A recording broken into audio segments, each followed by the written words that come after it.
Olá, tudo bem com você?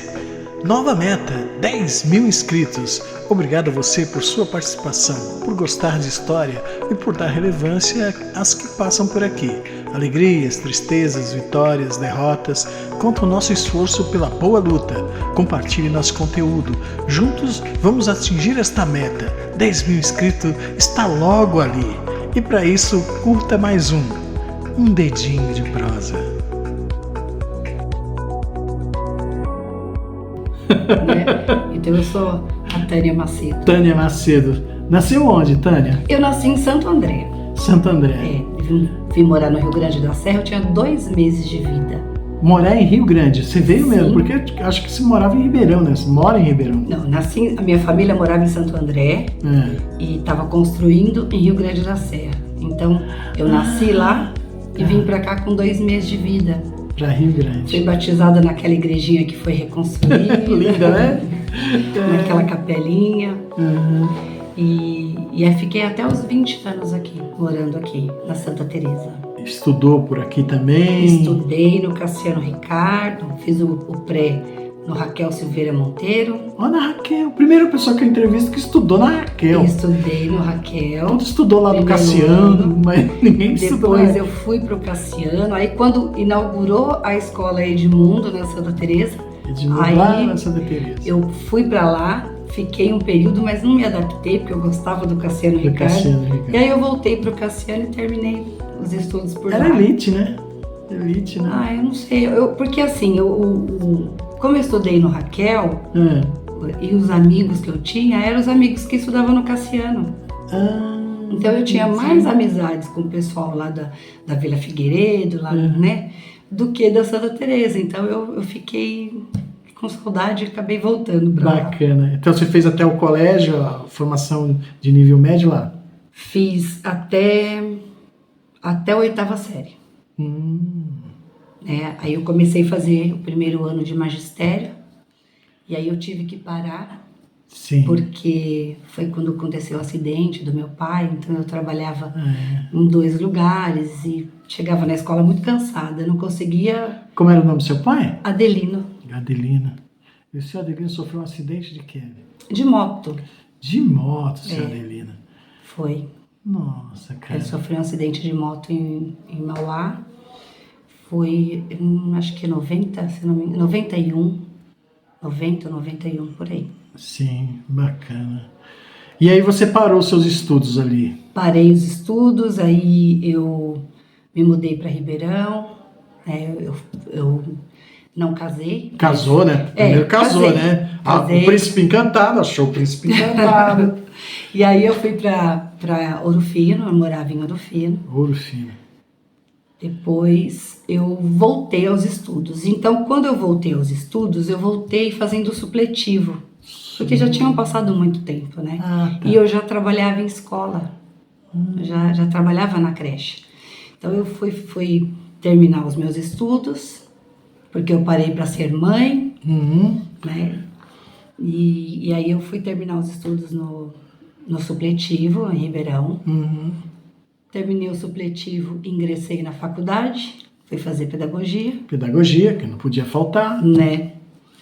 Aí terminei a faculdade em 2009, 2010 eu já estava lá na faculdade dando um curso livre de língua de sinais. Nossa! E fui fazendo pós-graduações nessa área de deficiência auditiva. Aí os filhos não atrapalham mais? Não. Já dava para conciliar a maternidade e a escola? Dava para conciliar. Era corrido, né? Vida de dona de casa, estuda, trabalha. Mas a vida é gostosa mãe, assim, né? Gostosa assim. Mas deu tudo certo. Tinha tudo para dar errado, mas não deu. Deu tudo certo, né? Que bom, consegui educar, graças a Deus, meus filhos estudaram, são educados, não me deram trabalho, não me dão trabalho. Que bacana. Deu tudo certo. É mesmo? E aí, em 2013, nessa faculdade que eu estudei, eu passei a ser professora em 2013. 2013? Eu pensei que já era bem antes, né? Mas aí você passou a ser professora formada. Sim. Ter um curso lá, formada. Isso. Aí, de 2013, eu fiquei até 2020 na faculdade, depois eu saí. Passeou por muitas escolas da região, não? Passei por muitas escolas. Aí eu já estava, né, em 96 eu já estava na prefeitura, na prefeitura de Ribeirão Pires. Entendi. Já estava na prefeitura de Ribeirão Pires. Que bacana. Desde 96. Uhum. E aí foi passeando, conversando, formou muita gente? Muita gente, né? Muitas crianças que hoje... eu tenho uma aluna que essa não é a primeira, já teve outras, mas foram minhas alunas no berçário, com 2, 3 aninhos, e hoje são minhas alunas na faculdade. Em off aqui a gente tá falando da Jussara, que era professora, e em uma das conversas que a gente teve aqui no canal, aliás, você que está assistindo aí pode correr depois lá e assistir a entrevista da Jussara, a prosa da Jussara, que é muito interessante.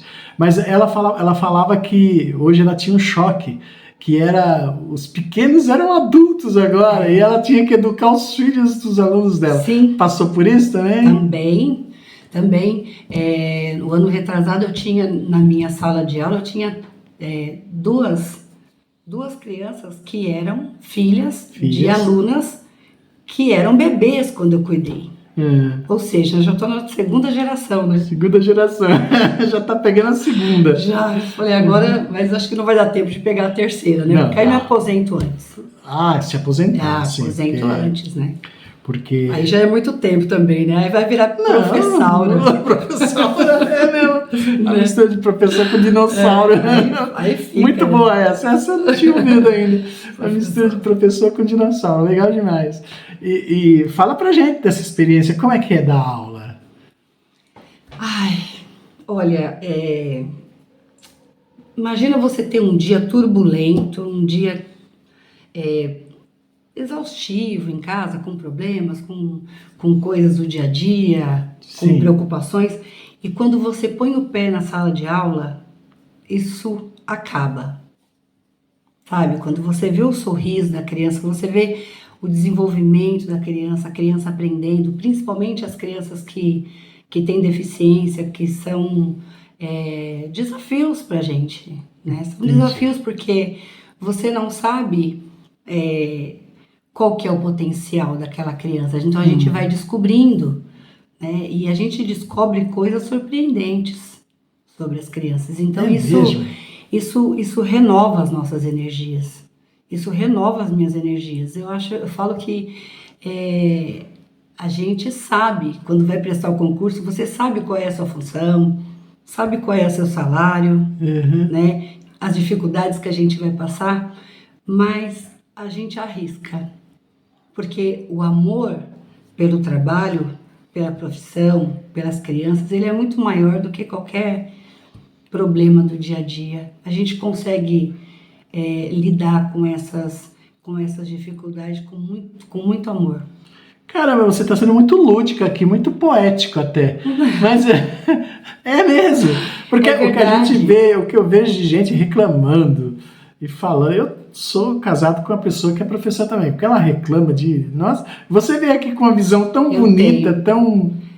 Eu sempre falei que se um dia eu perdesse esse brilho nos olhos quando eu entrasse na sala de aula, já era hora de encerrar. Encerrar, cara. Né? De fazer outra coisa da vida e procurar outra coisa para fazer, porque o olho da gente tem que brilhar quando a gente entra na sala de aula.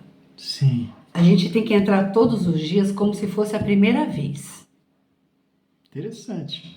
E o que a gente recebe de volta não tem preço. Não tem preço, porque nós somos responsáveis, né? Por formação de uma geração. Exatamente, pelo futuro dessa criança. Então, quando a gente vê um aluno hoje formado em medicina, que é um bom advogado, que tem uma ótima profissão, a gente fica muito feliz com isso. Da mesma forma que quando a gente encontra aquele que desviou dos caminhos, a gente entristece também. Sim. Né? Porque a gente sempre dá o melhor. A gente sempre quer o melhor. As perspectivas são sempre as melhores. Exatamente. E a gente que nós mulheres, a gente tem essa coisa de mãezona. Nós mulheres, ó, doeu, né? Não, mas a gente tem essa coisa de mãezona na sala de aula. A gente também quer proteger os nossos alunos, a gente quer cuidar como a gente cuida dos nossos filhos, porque é um amor materno, né? É engraçado você falar isso, sabe por quê? Porque há um tempo atrás, aí, há menos de uma década atrás, a gente teve quase que, não sei, uma revolução, mas uma reclamação muito grande das professoras que não queriam mais ser chamadas de tias. Nós tínhamos uma revolução, segundo profissional, estilista, essas coisas todas, e elas não gostavam mais de ser chamadas de tias, porque tias para elas era muito familiar. E você é o contrário. É uma coisa que para mim não faz a menor diferença. Não? Não. Porque esses alunos, quando eu vou no supermercado, tem uma pessoa que trabalha no caixa, Entendi. Que é o Igor. Eu sempre gosto de passar no caixa porque ele foi meu aluno, sabe? E, assim, e carinhosamente eles me chamam de tia até hoje. Poxa vida, que bacana. E eu moro numa região onde eu trabalhei. Uhum. Né? Então eu tenho contato com esses ex-alunos frequentemente. Uhum. E até hoje eles me chamam de tia. Então você acha que essa relação... Isso é muito carinhoso para mim. Essa relação é enriquecedora? Isso divide opiniões, né? Divide opiniões, porque eu acho que a gente não pode levar ao pé da letra. Uhum. Então se a criança fala assim, ô tia, e eu respondo, não sou sua tia porque não sou irmã da sua mãe. Sim. Né? Eu acho desnecessário, porque ele sabe que eu não sou da família dele. É subestimar Não é? a criança? E se fosse? Né? E se fosse da família dele?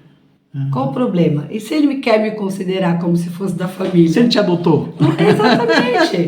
Porque eles adotam a gente. Uhum. Não, os alunos, muitas vezes, eles têm um professor preferido. Eles criam essa relação de afetividade e que é bem explicada por Valon. Então você acha que isso não atrapalha o profissionalismo, por exemplo? Não, de forma alguma. Você acha que isso aprimora? Eu acho que aproxima na questão afetividade, eu acho que fica muito próximo de uma relação de afeto. Né? Eu acho que estreita essa relação afetiva. E a gente sabe, e Valon diz isso em todos os estudos dele, que a criança, quando ela tem essa afetividade, essa aproximação, esse carinho pelo professor, ela aprende muito mais rápido e muito melhor. Essa aprendizagem, ela passa a ser significativa para a criança, quando tem essa afinidade. Então eu não consigo ver um lado ruim disso. Onde isso atrapalha o teu profissionalismo, exatamente. no caso. Exatamente. Qual a faixa etária que você dá aula? Hoje? Já deu para outras faixas também? Já. Ah, que bacana. Então você tem uma visão ampla, né? Eu tô na educação infantil com crianças de 0, antes era de 0 a 6 anos, né? Agora é de 0 a 4 anos. Então essa relação, essa idade, eu estou há 32 anos com essa faixa etária de educação infantil. Nossa. Dos pequenininhos de creche. Então já estou há 32 anos.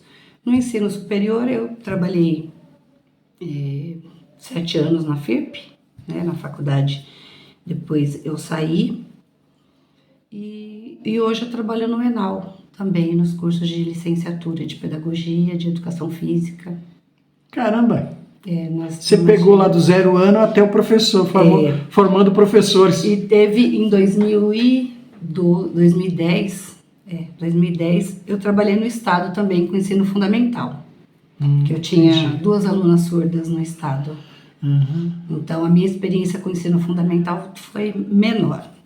A gente podia filosofar mais, mas eu vou voltar um pouquinho lá atrás. Né? Como é que foi Rio Grande? Conviver em Rio Grande, como é que era Rio Grande?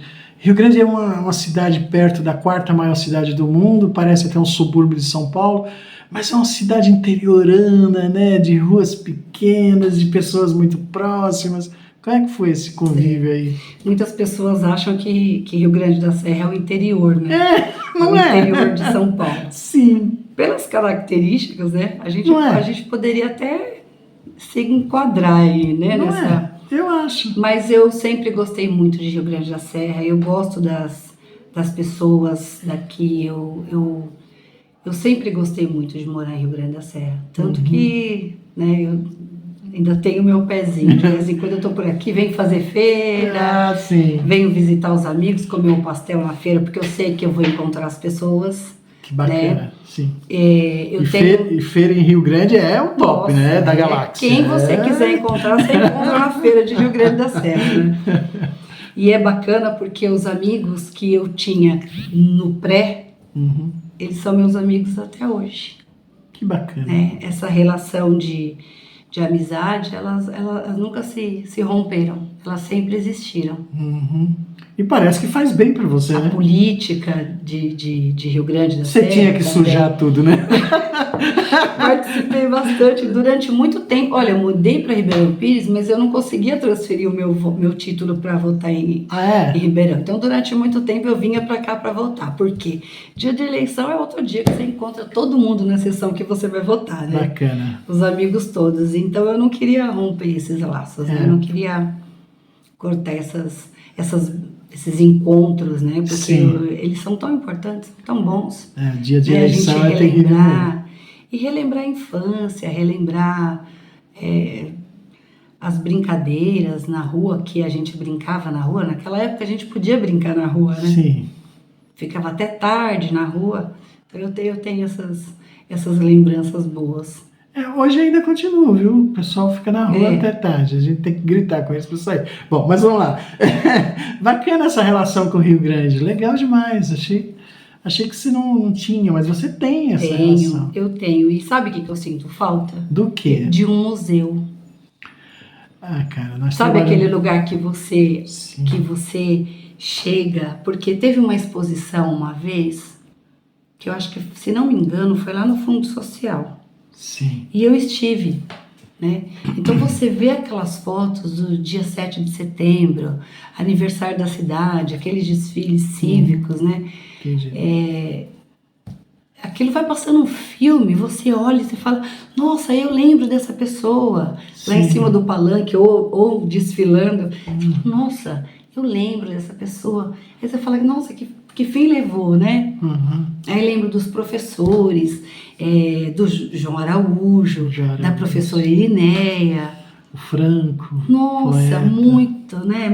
São muitas pessoas. Quem amava muito isso era a Taíde. Recebi aqui o Guilherme, que é da Secretaria de Educação, que o vídeo essa semana vai pro ar, e ele estava falando sobre isso, sobre o amor que tem pro Rio Grande a partir dos desfiles, que para eles são muito sintomáticos, né? Aí eu falei para ele, mas que estranho, né? Porque os desfiles, eles, na realidade, era uma forma na União Soviética de se mostrar o poderio, né? Que tinha, era dos países soviéticos, do eixo, né? Mostrar o poderio e tal, para intimidar e tal. E aqui nós temos uma história totalmente diferente. Totalmente diferente, porque todo mundo queria desfilar, todo mundo queria carregar a bandeira de Rio Grande, né, no desfile, queria fazer parte da fanfarra, né, queria tocar algum instrumento. Então, aquilo era um evento para a cidade. E parabenizar a cidade por mais um aniversário era uma coisa que a gente esperava o ano inteiro para esse dia, né? E então, de repente, eu comecei a ver essas fotos, eu comecei a lembrar e trazendo aquelas lembranças boas, né?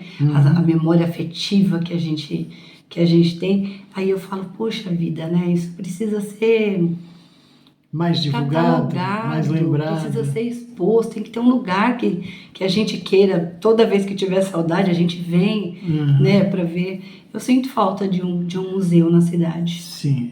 Eu sinto falta também, já trabalhei para isso. Aliás, esse projeto de criar o canal e trazer gente aqui para entrevistar como trouxe você, é uma forma de deixar um legado, né?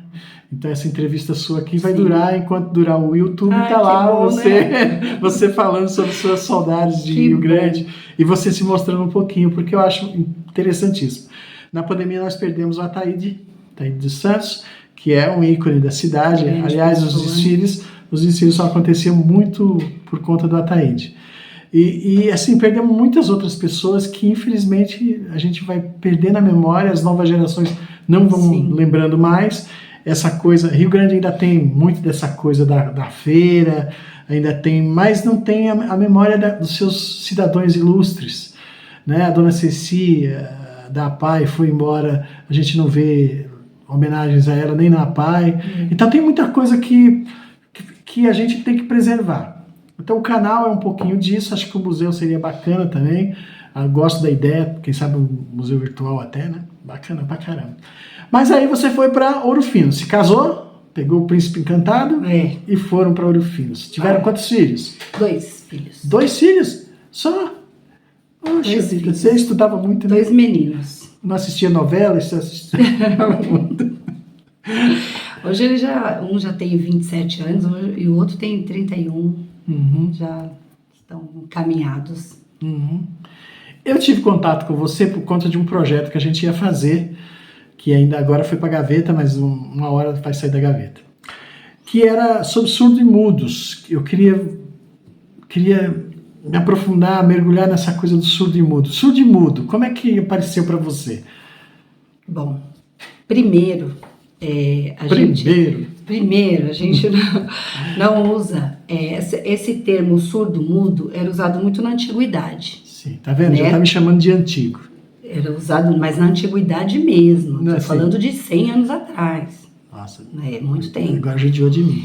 Então, porque eles achavam que a pessoa, todo surdo, que o surdo era mudo porque ele não dizia, né? Não era oralizado. Sim, porque ele não falava.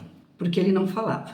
E, na verdade, a mudez, ela é quando a pessoa não emite nenhum tipo de som. Então, ela nasce com alguma deficiência nas pregas vocais, que a gente chama de cordas vocais, na verdade são pregas vocais. Eu gosto mais de cordas. Aí a pessoa pode nascer sem o aparelho fonador, ou ela pode ter um câncer, por exemplo, e ela ter que retirar. Sim. Então essa é a mudez. A mudez, ela é a ausência de qualquer som. De vogal, de consoante. Então hoje, essa é uma explicação, né? É a explicação, como posso te dizer, mais voltado para a questão de saúde, né, da medicina. Na questão cultura, o surdo, ele diz assim: eu não sou mudo, eu falo, e falo com as mãos. Ah, entendi. Entendeu? Entendi. Então ele diz assim, tanto que quando a gente fala de surdo, a questão como...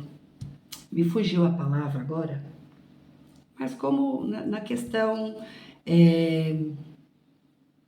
da própria questão de saúde. Então, a surdez como algo patológico. Sim. Então, na cultura surda, eles usam esse surdo, essa surdez, escrito com S minúsculo. E quando ele coloca o surdo com S maiúsculo, é na questão cultural. É como se ele tivesse orgulho de dizer: eu sou surdo, eu tenho uma cultura e eu vou preservar essa cultura, que é a língua de sinais, é o se comunicar com as mãos.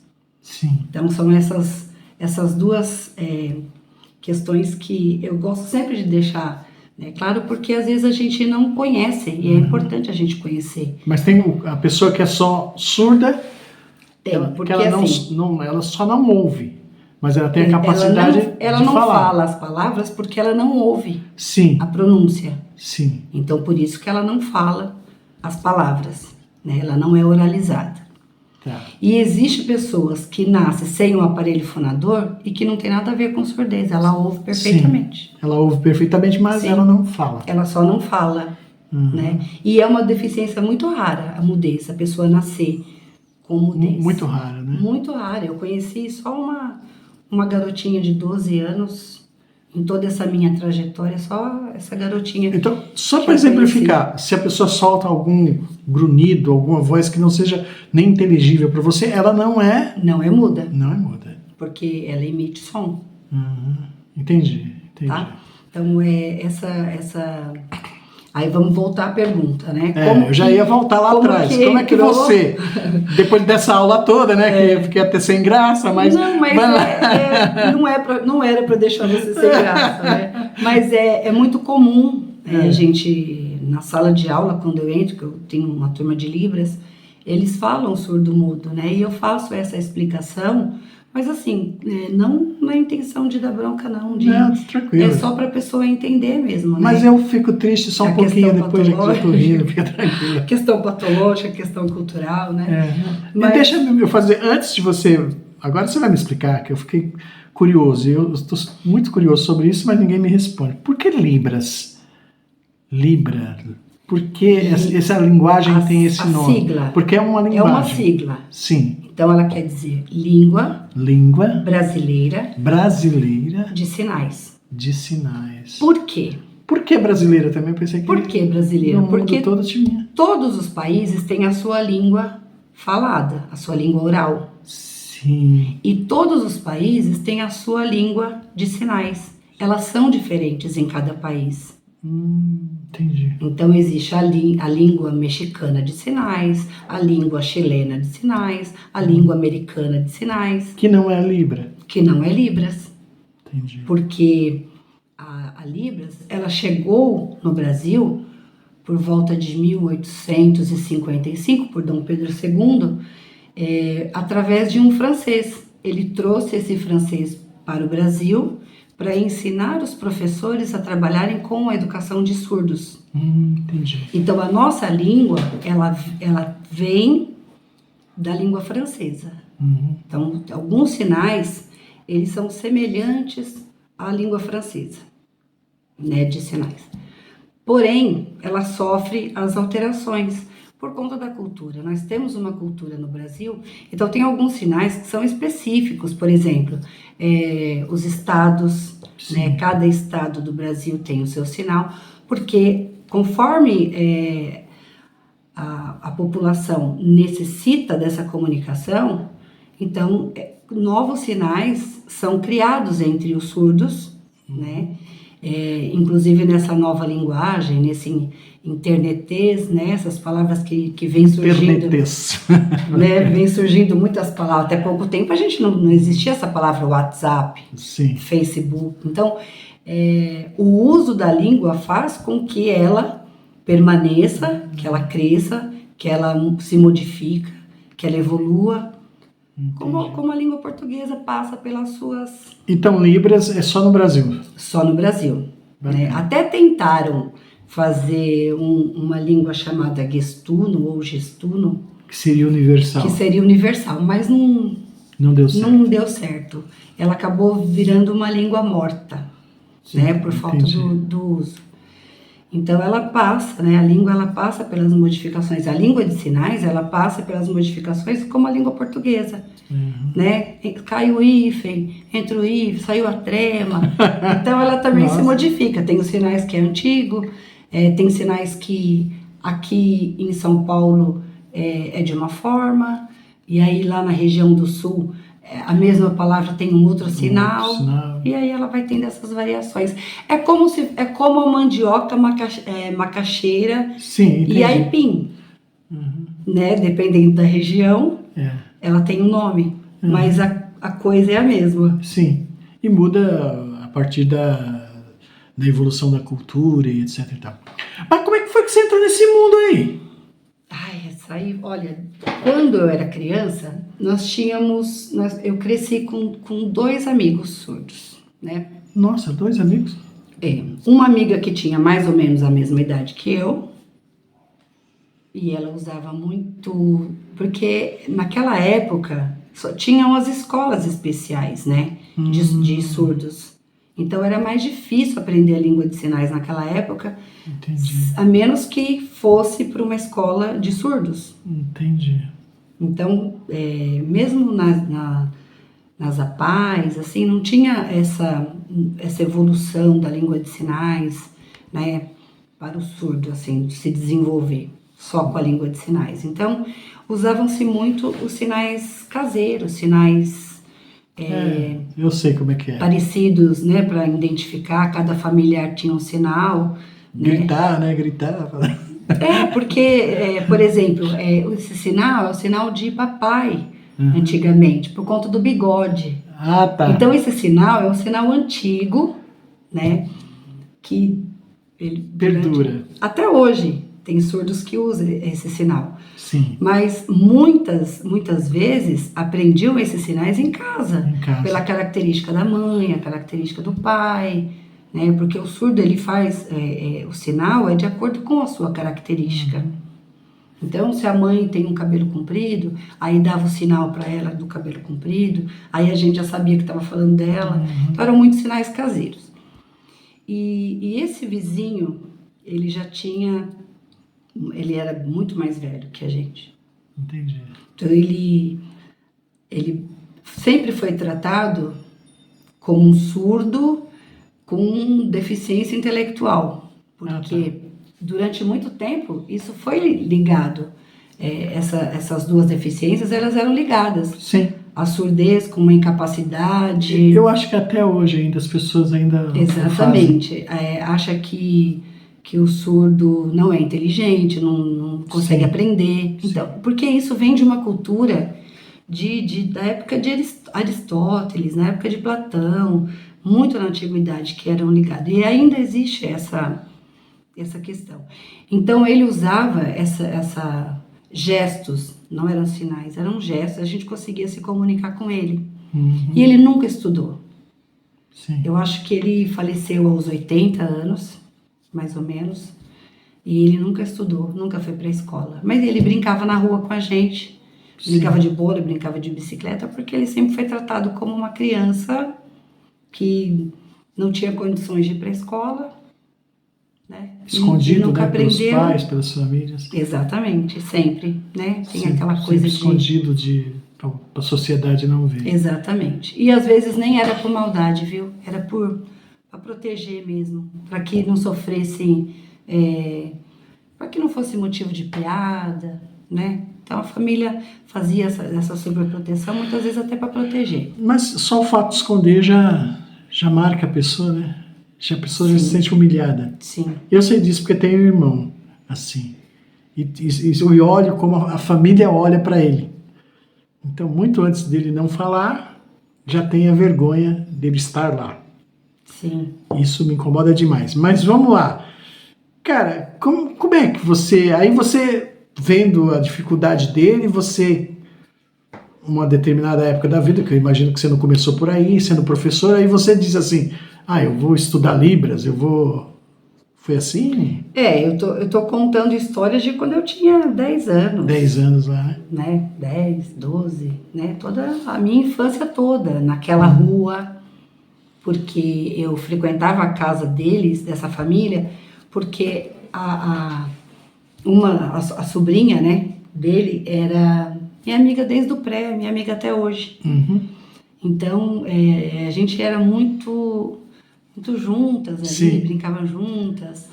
E então eu tinha esse contato, morava algumas casas depois da minha.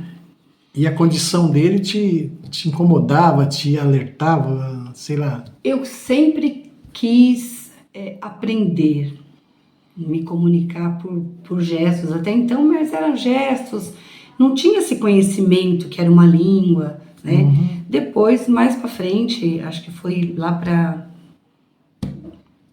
97, eu acho, 97 por aí, que surgiu a primeira oportunidade de fazer um curso de Libras. Sim. E aí eu fui começar a aprender o alfabeto A, B, C, né? Eu me lembro letra por letra. Eu me lembro que agora mesmo, há 4 anos atrás, a esposa do famigerado ex-presidente, ela gostava de defender isso aí, de defender... Mas você acha que, mesmo com a esposa do presidente defendendo, nós ainda temos muito o que aprender, muito o que evoluir nessa questão, principalmente das pessoas aprenderem a língua e verem a língua como uma forma de expressão. Sim. Em todos os países, a língua, por um determinado período, a língua de sinais ela foi proibida. O único país foi os Estados Unidos que não proibiu a língua de sinais. Então, em 1855, quando aqui estava sendo fundado o INES, né, no Rio de Janeiro, a primeira escola de surdos, lá nos Estados Unidos já tinha uma universidade para surdos. Entendi. Então, essa língua de sinais, como lá não foi proibida, então eles estavam há muito mais tempo na nossa frente. E aqui no Brasil, isso foi, durante muito tempo, ela foi proibida, era obrigatório a oralidade. Proibida por lei? Foi proibida por lei, inclusive, na antiguidade tinham decretos da Igreja Católica proibindo os surdos de se casarem. Sim, lá na antiguidade, lá muitos, né? Eu estou falando de coisas de séculos atrás. Eles não tinham direito à herança. Então, assim, se tinham 5 filhos na família e um era surdo, aquele um não tinha direito a receber a herança. Se nós imaginarmos que há 5, 6 décadas aí a mulher não tinha direito ao voto, é fácil de entender, né? É fácil de entender. Sim. Mas o que eu digo é assim, você não acha que já era a hora, ou já passou da hora, nós estamos em 2024, tecnologia, etc e tal. Sim. Não era hora desses tipos de pré-conceitos começarem a ser revisados e melhorados mais enfaticamente? O Brasil, ele é um dos países que mais leis de inclusão existem, sabe? Sim. Nós estamos muito bem respaldados por leis. Por leis. O que a gente precisa é que elas saiam do papel. Sim. Por exemplo, na televisão, há muito tempo, já era para ter a janela da língua de sinais em todos os canais. Sim. Né? Então, há quanto tempo? Essa luta é de muitos anos. Uhum. E isso não se concretiza. E é uma barreira social. É uma barreira. O surdo não tem o direito de ir e vir. Sim. Né? O nosso item mais importante da Constituição, ele não é respeitado.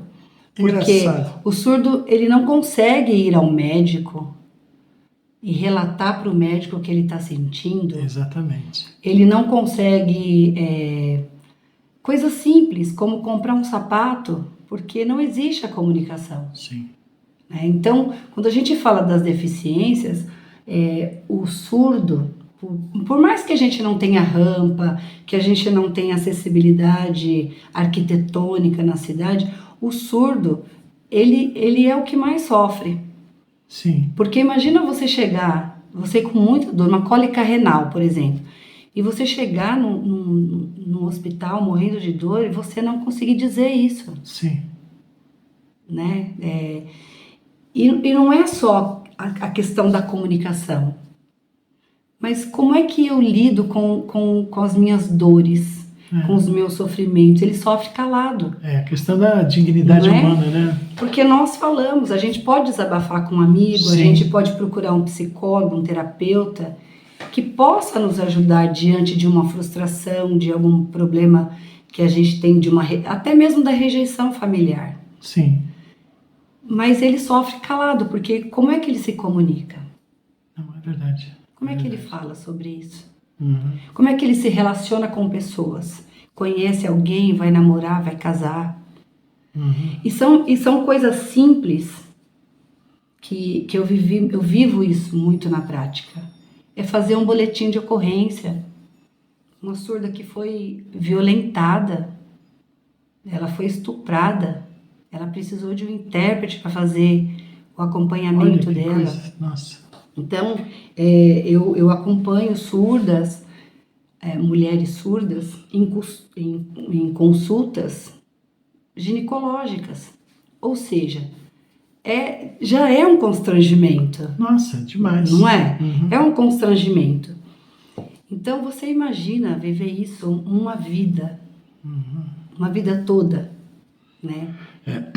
O Brasil é um país meio estranho mesmo. E eu falo assim de cátedra, porque Você falou assim, nós, em termos de leis, nós temos uma legislação que é justa, que é compreensiva, que vê esses pontos, mas a gente na sociedade não tem esse respaldo. Assim como leis para o meio ambiente, que é a lei mais rígida do mundo, mas mesmo assim continuam devastando as florestas, e Rio Grande então é uma prova muito grande disso.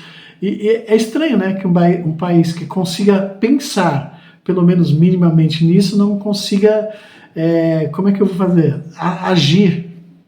Agir mais, ter ações mais qualificativas, que dê mais, sei lá, o Brasil é muito complicado, né? É bem complicado, olha. Embora a língua de sinais ela seja antiga, embora desde que a gente se conhece por gente, a gente conhece pessoas surdas, mas a língua ela só foi reconhecida em 2005. 2005.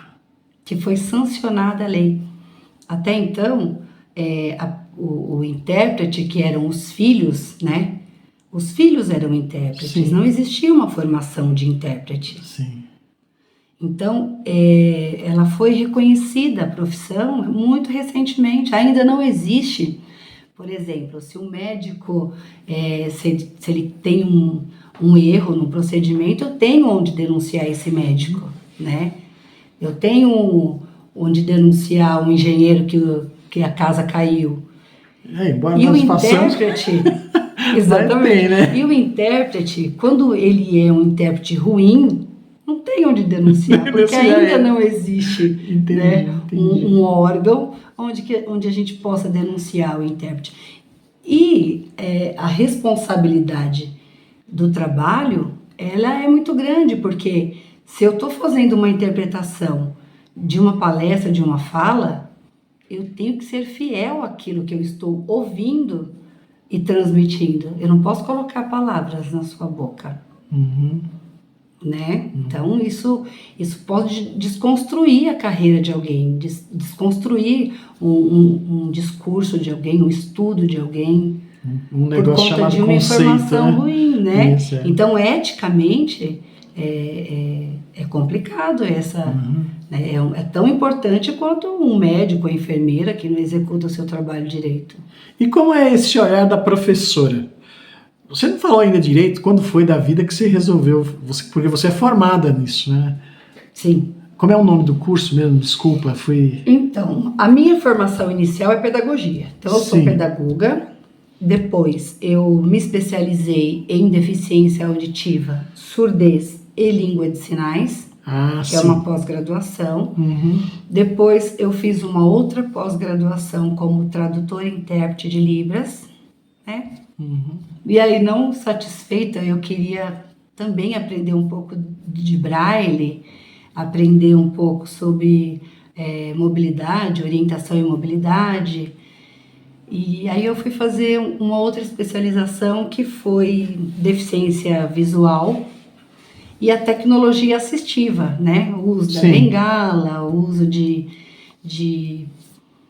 da comunicação alternativa para crianças com deficiência intelectual. Para o visual, né? Isso. E também, né, para o visual e para todas as outras deficiências, porque a tecnologia assistiva é um computador com comando de voz, é a prancha de comunicação alternativa para aquela criança que não tem movimento das mãos. Muitas vezes a comunicação é pelo olhar, a leitura do olhar, né?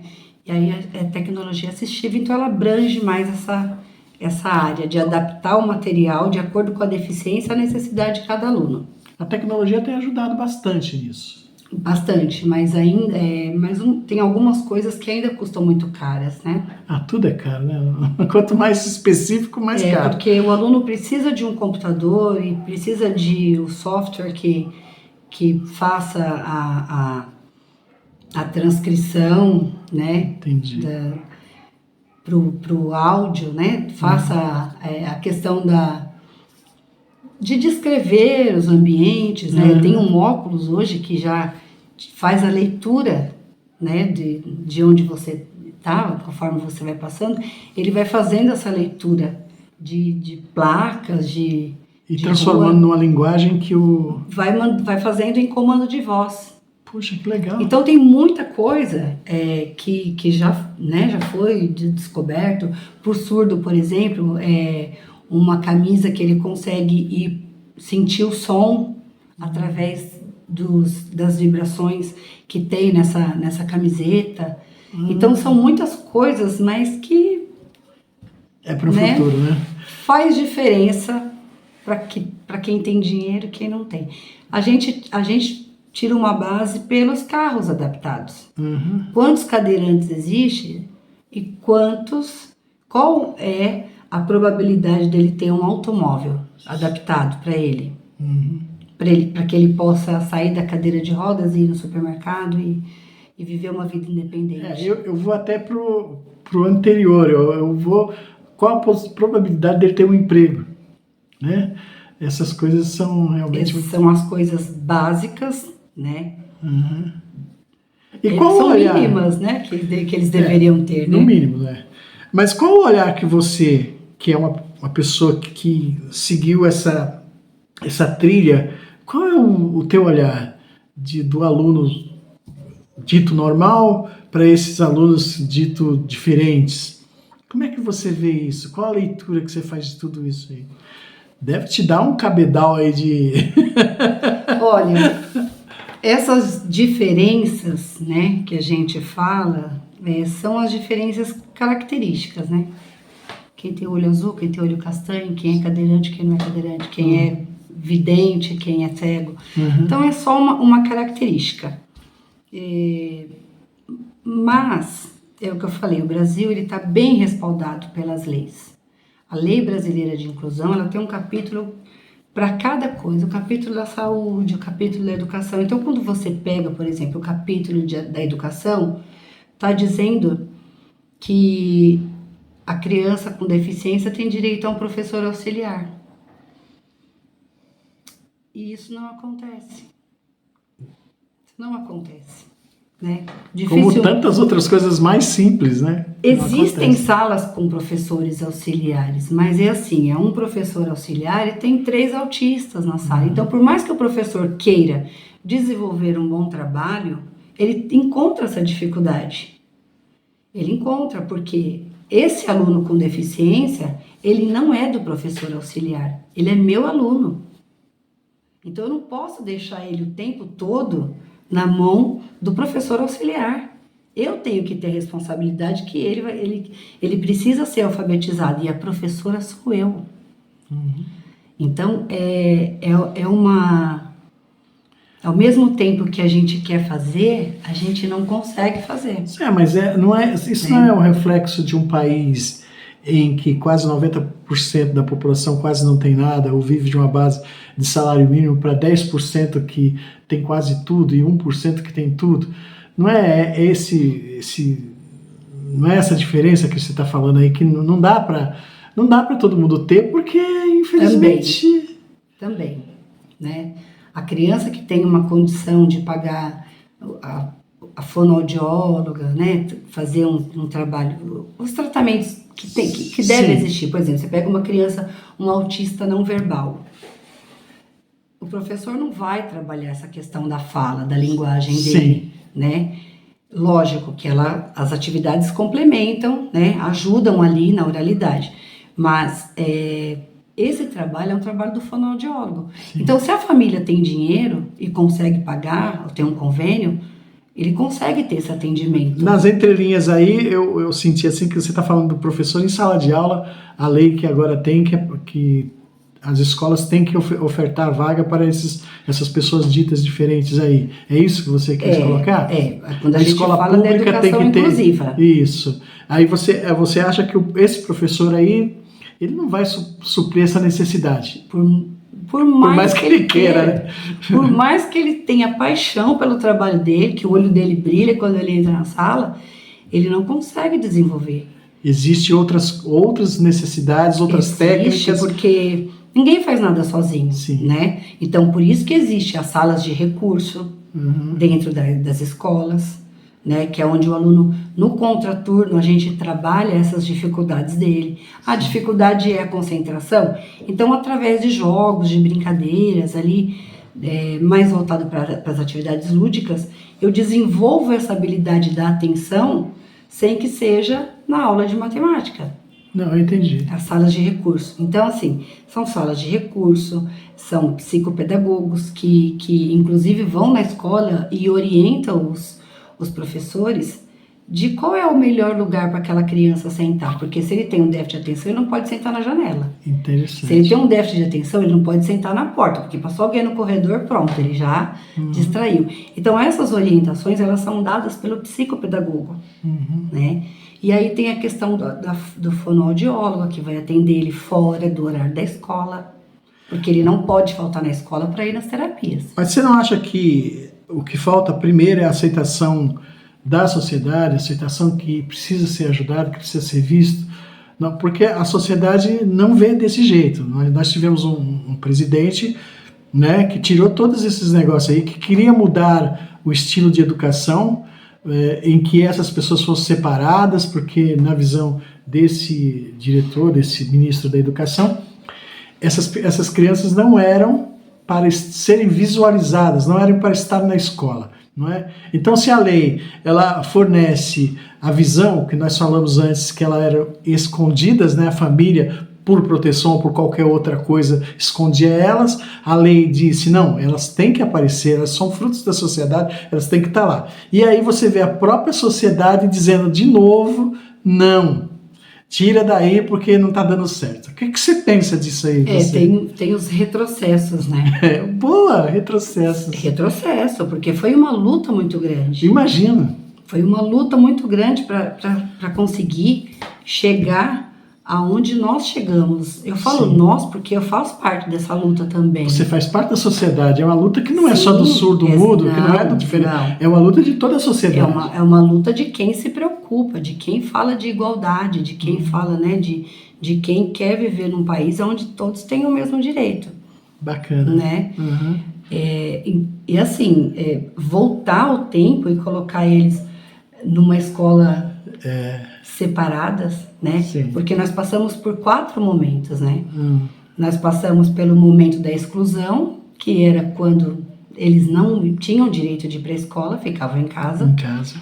Depois, nós passamos pela segregação. Então, eu não tenho deficiência, eu vou para essa escola. Você tem, você vai para aquela ali. Aquela ali. Né? Depois nós passamos por um outro momento, que era o momento que naquela escola tinham as salas do alunos ditos normais. Sim. Ou seja, né, eu detesto essa palavra. Eu tentei não usá-la aqui, pois você viu? Os alunos que não têm nenhum tipo de deficiência, mas tem uma sala naquela escola que está ali. Os surdos estão ali. Isso aconteceu. Nem faz muito tempo, porque lá em Ribeirão Pires a gente tinha uma escola que tinha sala só de surdos. Sim. Né? Então eles estão integrados na mesma escola. Né? E aí a gente vem para esse quarto momento, que é a inclusão, é todo mundo junto e misturado. Sim. Né? Porque você vai lembrar nessa questão da integração. Quando na minha época de escola, acredito que na sua também, a gente tinha as fileiras. A fileira do mais fraco, né? As fileiras do mais forte, quem era mais inteligente. Do gordinho, do magrinho. Uma fileira. Não, mas nessa questão de nota boa. Sim. Né? Tinha as fileiras. Então ali a gente já era... Sim. separados ali. Nós estávamos integrados ali naquela sala, mas existia uma separação. E aí essa escola tinha uma sala que era só de surdos. E os intervalos eram diferentes também. Então, agora me responde uma coisa. O que seria de mim se não fossem os surdos me ensinando a língua de sinais? Sim. Porque eu aprendi com surdos. Os meus professores eram surdos. Entendi. Então, eu não vou treinar a minha língua, ter uma fluência na minha língua, aprender os novos sinais, se não forem eles. Então, eles são importantes para mim, né? Eu aprendi muito com as pessoas cegas. Não, de maneira... Né? Não dá para ser subliminar nessa questão. A gente aprende no convívio. Essa questão de entender a ABNT, né, as rampas, quantos centímetros, qual a inclinação, se não fossem os cadeirantes me ensinando isso. Sim. Então foram eles que me ensinaram. Então, olha a importância da inclusão, sim, de estarmos todos, né, no mesmo lugar, todos pertencentes a uma sociedade, sim, que deveria ser igualitária, né? O princípio da escola, eu até fiz a pergunta primeira que eu fiz para você, provocando você, foi da tia, né? Porque já era um paradigma. E o princípio da escola não é desde Piaget, desde os Wilsons e desde outros estudiólogos aí, não era exatamente trazer a convivência entre todas essas partes da sociedade, o negro, o branco, o certo, o errado, para que você convivesse e para que você soubesse que existem, que estão lá. Porque na nossa época era difícil você encontrar gente com síndrome de Down. Né? A primeira vez que eu vi, eu chorei porque eu não entendia. Era algo novo para mim, era como se alguém viesse de Marte. Então, tem tudo isso, essas pessoas vindo, a gente não se assusta, a gente convive. Com naturalidade, né? Com certeza. E aí, mas é uma coisa da sociedade, em que a escola traz para si, que é o grande conceito da escola. Eu estou errado? A escola é um lugar que ela inclui, mas ela também exclui, né? A gente tem que tomar cuidado com essas questões, porque os grupos se formam, mesmo numa escola inclusiva, os grupos se formam ali. Sim. Né? Porque eles procuram os seus iguais. Sim. Né? Eles procuram os seus iguais. Isso não é legal, porque, veja bem, mesmo que a própria exclusão aí social já força você a conviver. É muito mais, não é mais digno, não é melhor você saber que você existe e convive do que você dizer que não existe? Sim, com certeza. Com certeza. Eu imagino você como mulher. Mulher é uma coisa assim que a gente fala, se a gente considerar aqui, já falei aqui, mas vou repetir, porque eu sou muito feminista, né? Minha mãe me fez assim, que mulher é uma coisa... Cara, porque se você olhar que há 6 décadas, agora, nos anos 2000, as mulheres não votavam. Não votavam. Se você considerar que em países africanos as mulheres são cortadas, o seu órgão genital é tirado o clítoris para que elas não sintam prazer, se religiões como a muçulmana fazem com que a mulher tape a cara, etc e tal, como é que eu vou explicar isso? Eu tenho que dizer que isso existe, para que a gente possa mudar a sociedade, independente do paradigma social, econômico, mas muito mais pelo fato de que nós somos uma raça só. Não existe a raça de preto, a raça de branco, nós somos uma raça só, que é a raça humana. Você como professora, você acha que nós estamos longe de entender isso?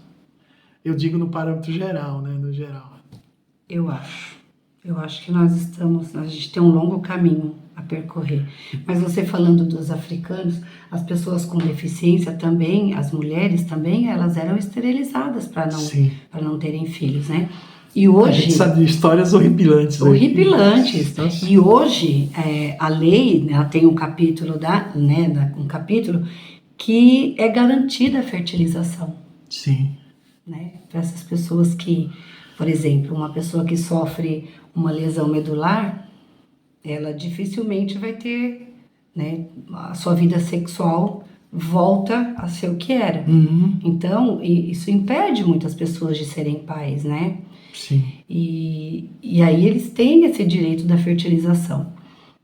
Mas voltando, é um longo caminho. Eu acho que é um longo caminho a percorrer, porque hoje a gente vê coisas absurdas.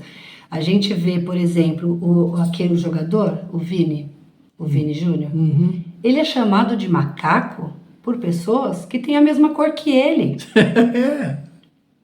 Né? Então você fala assim... Meu Deus! O que está acontecendo com a humanidade?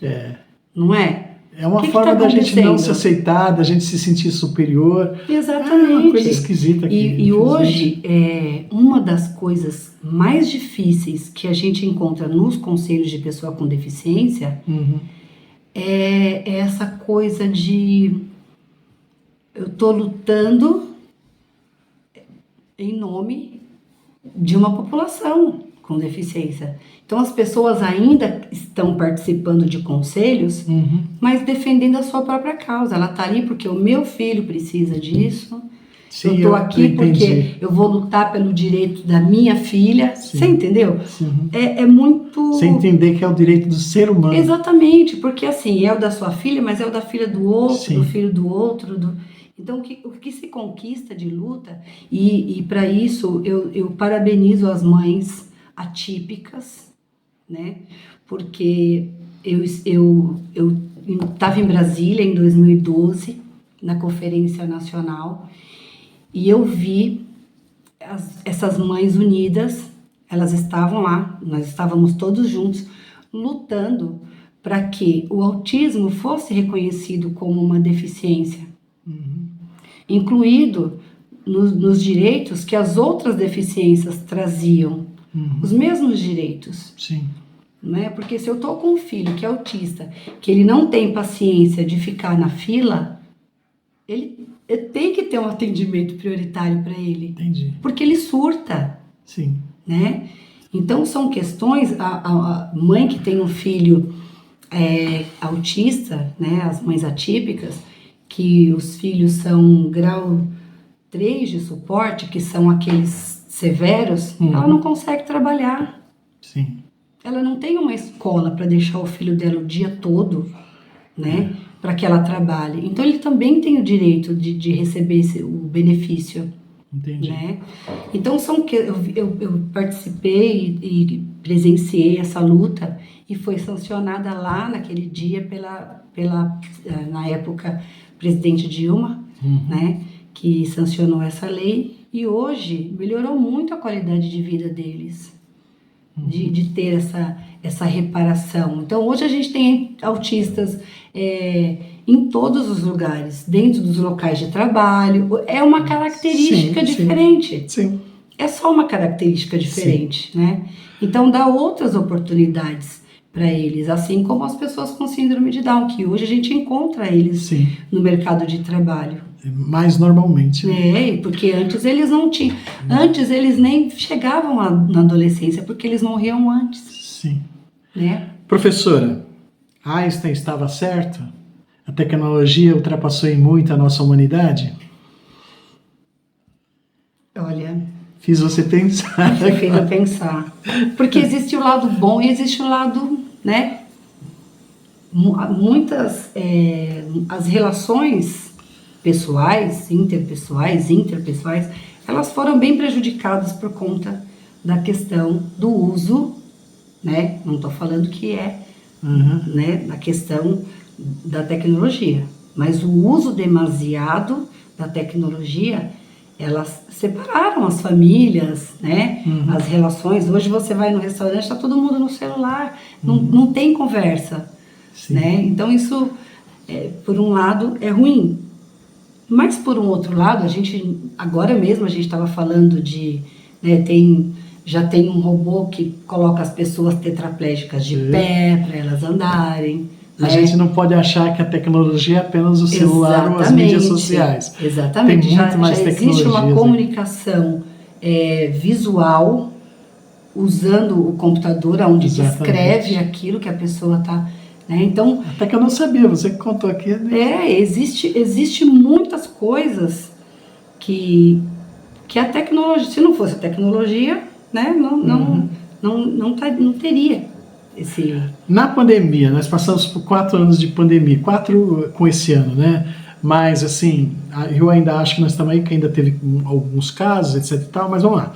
Esses anos mais sombrios da pandemia, muita gente disse que a gente ia ter uma mudança do ser humano, que o ser humano, até filósofos falaram, nós vamos ter uma nova moeda mundial em que os pobres sejam mais olhados, em que um possa olhar para o próximo, nós vamos ter menos desigualdade. Você não foi tão positiva? Como é que você vê o mundo pós pandemia? Eu acho que as pessoas, tiveram pessoas que fizeram um bom uso, Sim. né, desse período. Elas aprenderam muitas coisas, né? Nós aprendemos o valor de um abraço, Sim. né? Um passeio na casa da mamãe, um cafezinho com a família. A gente passou a valorizar bastante esses momentos. Mas foi um momento onde trouxe muitos transtornos e depressão, né, a saúde mental foi muito prejudicada. Muito prejudicada. Primeiro porque a gente tinha um vírus que nos dava medo, né? A gente tinha medo da doença. E aí a gente se fechou Sim. de uma tal forma que passou a ser introspectiva, né?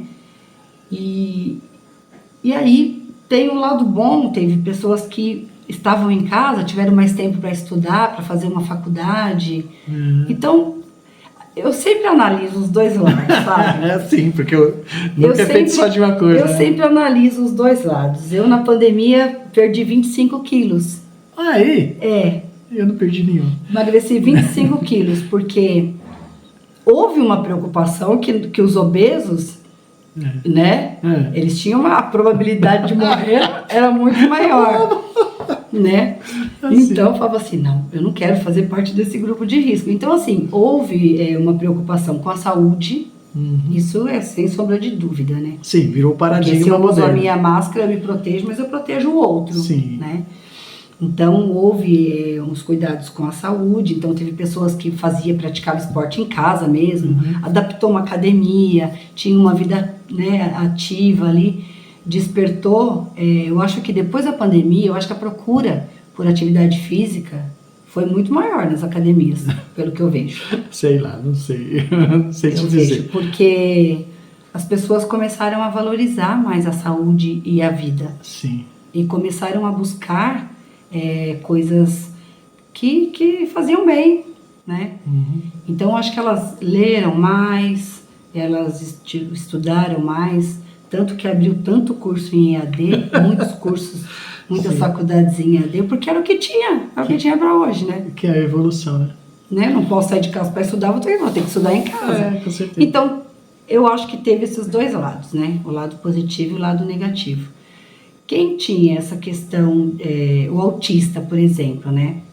Que a gente sabe que ele tem essa dificuldade de socializar. Então, nesse período de pandemia, ele ficou preso em casa. Nossa. Socializou muito menos, porque ele não podia ir no mercado, ver pessoas, né? Se relacionar, porque quando a gente fala de inclusão, eles fazerem tudo o que a gente faz, as pessoas com deficiência irem nos lugares que a gente vai, fazer o que a gente faz. Então, eles ficaram muito privados, né, desse contato, dessa comunicação, esse contato físico. Então, eu acho que isso prejudicou bastante essa questão da comunicação, das relações.